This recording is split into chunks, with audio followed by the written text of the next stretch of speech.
Arthur No Fee Fitness here, and today we're diving into fitness races as the new PR day, the rise of hybrid events like Hyrox, officially hybrid running plus functional stations, and Deka, officially 10-zone fitness tests. I'll call them Hyrox and Deka from here.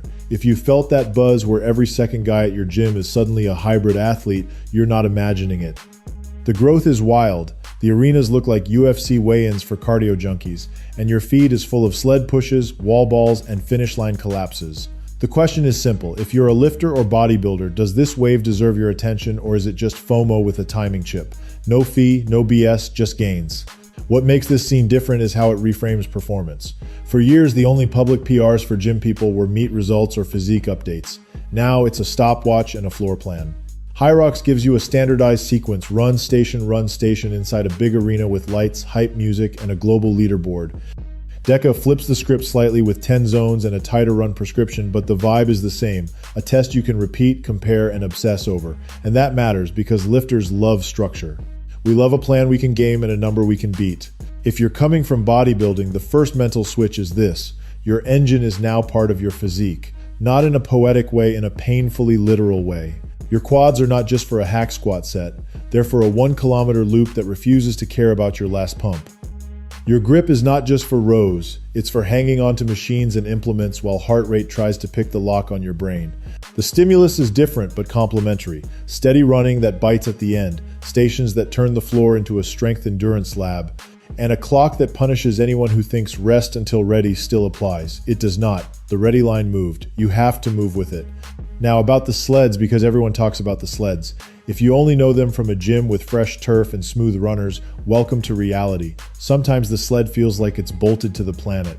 That variability is part of the discourse and part of the drama. For a bodybuilder, that's both comforting and infuriating. Comforting because you've already learned to live with bar path, rack height, and machine angle. Infuriating because race day friction can humble anyone. The big picture move is not to rant, it's to adapt. Get technically clean, keep your hips under, your feet short and choppy, your torso calm, and your breathing honest. Treat the sled like a heavy set of tempo squats that never unlocks your knees. If you arrive strong and patient, you waste less energy fighting the surface and more energy moving across it. What's actually hot about hybrid races right now is the social gravity. The arenas feel like a sports event, not a random community WOD. You get an assigned time, a lane, a chip, and a result you can compare across cities. It's the adult version of a track meet, but with barbells attitude and runners pacing. And that's why so many lifters are signing up. It gives purpose to cardio, pressure to strength, and a story to training.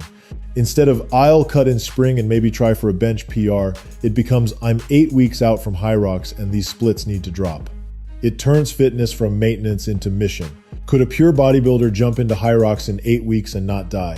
Yes, if the goal is to experience it, not podium. That 8-week horizon works for lifters because your raw materials are already there.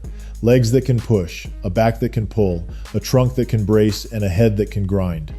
What you need is pacing literacy and station fluency. Pacing literacy is the art of not racing the first kilometer like it's the last. You keep the first run controlled so the second doesn't steal your lungs. You treat rowing or skiing like they're bridges between fights, not places to prove your wattage.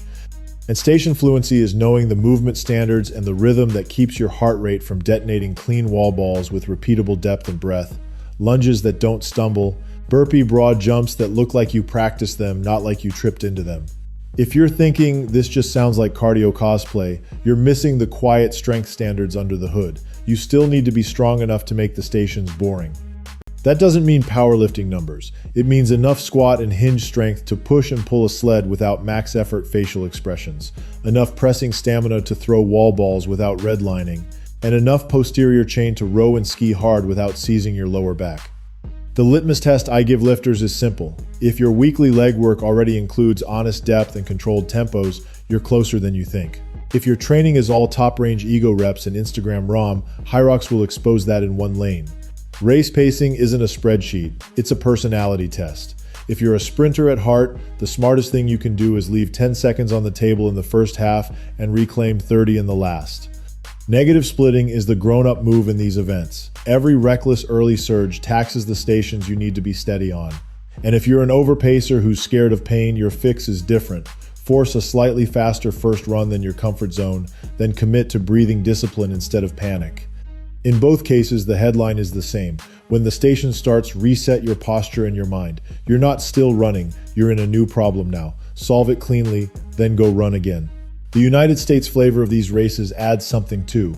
Big arena showmanship and a wider range of course feels. One venue's sled may glide, another may grind.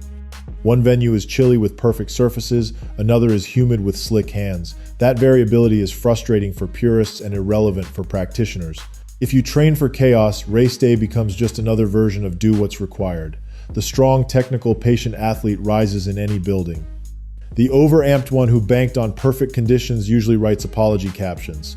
Deka deserves a quick word because many lifters use it as a gateway.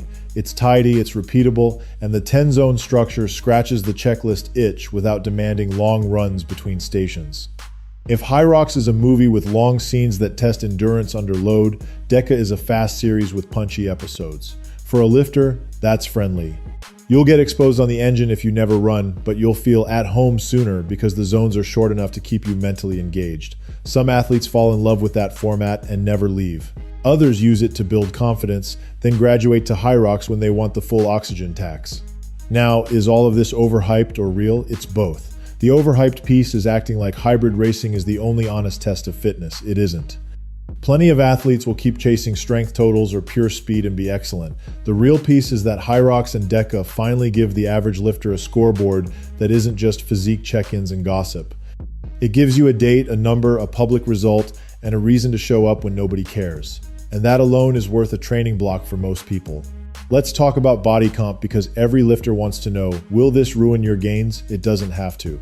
If you keep protein high, lift heavy enough to mean something, and place your runs with a brain, usually after lifting, or on separate days you can peel fat and keep muscle. Hybrid blocks often lean people out because the weekly step count and engine work go up, but with smart calories you come out looking sharper, not smaller. If the goal is a Hyrox race in 8 weeks, you don't need to become a marathoner. You need to become a lifter who can breathe and move under pressure. That's a narrower target than you think. There are risks, and I'll mention them briefly because this is a podcast, not a clinic. Knee grumpiness if you suddenly triple your running volume. Low back fatigue if you row and ski with a bad hinge. Ankle and calf issues if you ignore soft tissue and jump straight into maximal bounding. Most of that is fixed by the same boring medicine. Gradual volume, calm technique, and the humility to practice race standards before race day. Half the injury stories you hear are really, I did something new at full send and my body sent me a bill. The culture piece is maybe my favorite part. Bodybuilding taught you discipline in private. Hybrid racing rewards discipline in public. You get to keep your lifter identity and add a new one. Someone who shows up, puts a bib on, and earns a time that doesn't care about lighting, pump, or captions.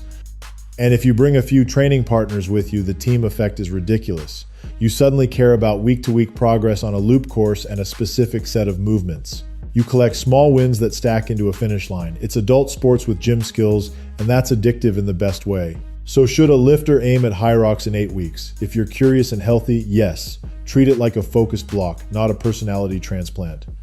Keep 2 to 3 strength sessions that hold your big patterns together. Layer 2 to 3 runs that gradually connect your engine to your legs, and practice the stations so standards don't surprise you. The goal isn't to become a hybrid influencer overnight. The goal is to find out how fast you can move through a test that respects both strength and lungs. On race day, keep the first half boring, keep your posture disciplined on every station, and save the heroics for the last run and the last station. You'll finish strong, you'll learn a lot about your current fitness, and you'll come back smarter. In the end, fitness races are the new PR day because they take what we already love progress and make it show up on a clock. They're not better than heavy squats or a huge bench. They're a different battlefield that rewards lifters who can breathe, think, and execute under fatigue. If that sounds like you, pick a date, put it on the calendar, and give yourself 8 weeks of honest work.